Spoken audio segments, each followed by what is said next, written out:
সিভিকদের চমকাচ্ছেন, সিভিকদের জীবনের পরিবর্তন আনতে পারলেন না, তাদের 5 বছর চাকরি করলে 35,000 টাকা দেওয়ার মতো দাবিটা তুলতে পারলেন না, 10 বছর চাকরি করলে 42,000 টাকা মাইনেটার দাবি তুলতে পারলেন না। একজন কনস্টেবল যে দায়িত্ব পালন করেন বহু ক্ষেত্রে সিভিকদের দিয়ে সেই দায়িত্ব পালন করা হয়, সেইটা নিয়ে চিৎকার করতে পারলেন না, সেটা নিয়ে 2 লাইন চিঠি পর্যন্ত লিখতে পারলেন না। উল্টো দিকে সিভিককে চমকানো, ভুল করছেন, আমি আবারও বলছি ভুল করছেন যারা এই সিভিকদের চমকাচ্ছেন, নানানভাবে চমকাচ্ছেন। আমরা টুকরো টুকরো খবর সংগ্রহ করছি, শুধু সিভিক ভাইদের বলছি মনের মধ্যে কষ্ট যন্ত্রণাটা বুকের মধ্যে রাখুন, প্রকাশ্যে ফেসবুকে লিখবেন না, প্রকাশ্যে কোনো প্রতিবাদ করবেন না, প্রকাশ্যে আপনি আইডেন্টিফাইড হয়ে যান এই কাজটা করবেন। আর অবশ্যই আমাদের কাছে তথ্যটা পাঠাবেন, আপনাদের উপর যে বঞ্চনা হচ্ছে, অসীম প্রতারণা একটা সরকার করছে, এবং উচ্চতর স্তরে যারা আইপিএস অফিসাররা আছেন নিজেরা কেন্দ্রীয় হারে ডিএ পান, আর আপনাদের 1000 টাকা ভাতা বাড়িয়ে আপনাদেরও নানান কায়দে প্রতারণা করছেন। আমি শুধু আপনাদের কাছে বলবো আমাদের নাম্বারটা নোট করে রাখুন, 9830426078। সিভিক থানার নাম লিখে পাঠিয়ে দেবেন। আপনাদের পরিচয় ডিসক্লোজড হবে না, কিন্তু আপনাদের যন্ত্রণার কথাগুলো 10 লাইন 15 লাইন 20 লাইন ঘটনাগুলোকে লিখবেন, কিভাবে আপনারা প্রতারিত হচ্ছেন। বহু সিভিকদের পরিবার আমাদের জানিয়েছেন, তথ্যগুলো জানিয়েছেন, আমি তথ্যগুলোকে অ্যাসেম্বল করছি এবং এই লড়াইটা জারি রাখবো, কথা দিচ্ছি। কিন্তু আপনারা মুখ ফসকেও প্রতিবাদ করবেন না, কারণ আপনাদের ইউনিয়নের অধিকার নেই, আপনাদের কথা বলার অধিকার নেই। কথা বললেই আপনাদের ডিমোলাইজ করে দেবেন। কত ডিমোলাইজড বন্ধুরা আমাকে ফোন করেন, বিভিন্নভাবে জানান কীভাবে তাদের যন্ত্রণা জীবনে নামিয়ে আনা হয়েছে। কি না তিনি প্রতিবাদ করেছেন, কেউ প্রতিবাদ করেছেন বলে তাকে 20 কিলোমিটার 25 কিলোমিটার দূরে তাকে পোস্টিং দিয়ে দেওয়া হচ্ছে। সিভিক ভাইটি বলছেন যে গিয়ে অন্ধকার রাতে বসে থাকতে হচ্ছে, বা দূরে 4 মাথার মোড়ে বসে থাকতে হচ্ছে, 20 কিলোমিটার দূরে বাইক চালিয়ে যেতে হচ্ছে, বাইকে তেল খরচাটাও দিচ্ছেন না। কতভাবে সিভিককে প্রতারণা করা হচ্ছে। তারপর আমরা শুনছি কোনো একজন এসপির কথা না, আমি বলে ফেলি ধৃতিমান সরকার, আমি গুণী মানুষ ধৃতিমান বলি, মুর্শিদাবাদে এসপি হয়ে গেছেন, বলেছেন এই কখনো কিন্তু এতে সোশ্যাল মিডিয়ার যুগ, সোশ্যাল মিডিয়া এতে শেয়ার করবেন না, ইগনোর করবেন, নেগলেক্ট করবেন। কেন ইগনোর করবেন? যদি সত্যি হয় ইগনোরটা করবেন কেন? সোশ্যাল মিডিয়াতেই প্রশ্ন করা হচ্ছে যে সিভিকদের মানুষ কেন মনে করবেন না।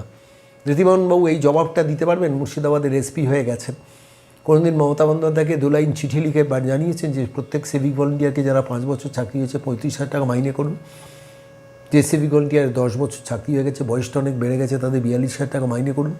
প্রত্যেক সিভিক ভলেন্টিয়ারকে স্থায়ী করুন। আমরা তো সোশ্যাল মিডিয়াতে সেটা বলেছি, এবং আমি এই লড়াইটা অনেক দূর টেনে নিয়ে যাব। প্রত্যেক সিভিক ভাইকে আমি বলছি আপনাদের, এই লড়াইটা আমার অনেক দূর নিয়ে যাব। কতটা কি করতে পারবো সেটা ভবিষ্যৎ বলবে, কিন্তু এই লড়াইটা লড়ে যাব।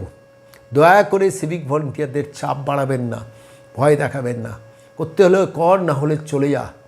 চাকর বাকরের মতো ব্যবহার কেন করবেন? যা সব তথ্য পাচ্ছি, বিশ্বাস করুন কানে হাত দিতে ইচ্ছে করছে। একটি ছেলে তার কর্মহীনতার সুযোগ নিয়ে এই কাজ করাবেন? কি করাচ্ছেন না বলুন তো সিভিক ভলেন্টিয়ারদের দিয়ে? আমি দেখছিলাম একজন আমার সিভিক বন্ধুর পরিবার আমাকে বলছেন যে ফৌজদারি আদালতে সেখানেও ব্যবস্থা মনে হয় সিভিক ভলেন্টিয়ারদের নিযুক্ত করে রাখা হয়েছে। রেকর্ড সেকশন সিভিক ভলেন্টিয়াররা গিয়ে সামলাচ্ছেন, অথচ এই সিভিক ভলেন্টিয়ারকে 1000 টাকা ভিক্ষে দিচ্ছে একটা সরকার। জিআরও পদে বলছেন যে সেখানে সাব ইন্সপেক্টর অফ পুলিশ থাকে, কিন্তু জেনারেল রেকর্ড সেকশন আমরা সিভিক ভলেন্টিয়াররা তথ্য রেডি করে দিই সমস্ত, আর সেই সিভিক ভলেন্টিয়ারকে প্রতারিত করছেন। এ পাপ সইতে পারবেন তো ধর্মাবতার? আমি ধর্মাবতার বলছি এ রাজ্যের শাসক ধর্মাবতার, তার কথা বলছি। প্রতিবাদ করলেই পানিশমেন্ট ডিউটি কেন? কিসের জন্য? এ কি দাসত্ব প্রথা চলছে নাকি আগেকার দিনের? যে আমার পায়ের তলায় তুই বসে থাকবি, আমি যা বলবো তাই করবি? এ কোন সভ্য সমাজে বাস করছি? পুলিশ হবে বলে সিভিক ভলেন্টিয়ার এর কাজ নিয়ে যারা 10 বছর 12 বছর 14 বছর চালিয়ে গেলেন, যাদের বিয়ে থা হয়েছে যে কাল হোক পরশু হোক আমার হবু জামাই পুলিশ হবে, সে মানুষটি আজকে বেবি ফুড কিনে দিতে পারে না বলে রাতের অন্ধকারে বাড়ি থেকে বেরিয়ে চলে আসে, শ্বশুর বাড়ি বেবি ফুড কিনে দেয়। এরকম ঘটনা তো শুনেছি। আমি বলছি 22 কিলোমিটার দূরে, বলছে একজন সিভিক ভলেন্টিয়ার বলছেন 22 কিলোমিটার দূরে ডিউটি দেওয়া হচ্ছে। তেল খরচা আপ অ্যান্ড ডাউনে 100 টাকা 120 টাকা চলে যাচ্ছে, 60 টাকা খেতে চলে যাচ্ছে। দাদা পরিবারকে কী দেবো? ছেলে মেয়েটা যদি কখনো বলে যে বাবা একটু কোনো খাবার কিনে নো, নিজে না খেয়ে তার খাবার কিনে নিয়ে বাড়িতে ফিরি। হয় না আপনাদের জীবনে? লিখবেন অবশ্যই, কমেন্ট বক্সে লিখবেন আপনাদের জীবনের অভিজ্ঞতা নিয়ে। বলছে ফ্যামিলি আছে, বলে মাঝে মাঝে মনে হয় সব ছেড়ে চলে যাই, তারপর মনে হয় ফ্যামিলি তো কোনো দোষ করেনি, তারা তো আমার মুখের দিকে তাকিয়ে বসে আছে। একজন কত অসহায় যন্ত্রণা হলে একজন সিভিক ভলেন্টিয়ার এই কথাটা বলতে পারে? আর তারপর বিজিতেশ্বর রাউতরা যখন গিয়ে বক্তৃতা করেন ফ্যামিলি এই এই ওয়েলফেয়ার বোর্ডের নামে, তখন কিছু লোককে দিয়ে হাততালি জোর করে দেওয়ানো হয়।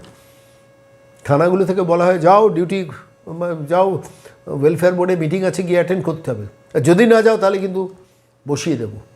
ভয় দেখানো হয়, চমকানো হয়। এই ক্ষমতা কে দিয়েছে? পুলিশের মাঝের লেভেলে বা উপর লেভেলে সরকার দিয়েছে। যত চমকে রাখো, ভয় দেখিয়ে রাখো না, চমকানোর দিন শেষ। চমকে রাখা যাবে না, এ লড়াই জারি থাকবে, কথা দিলাম আমার আপনাদের। কেউ কথা না বলুক, আমি অন্তত বলবো।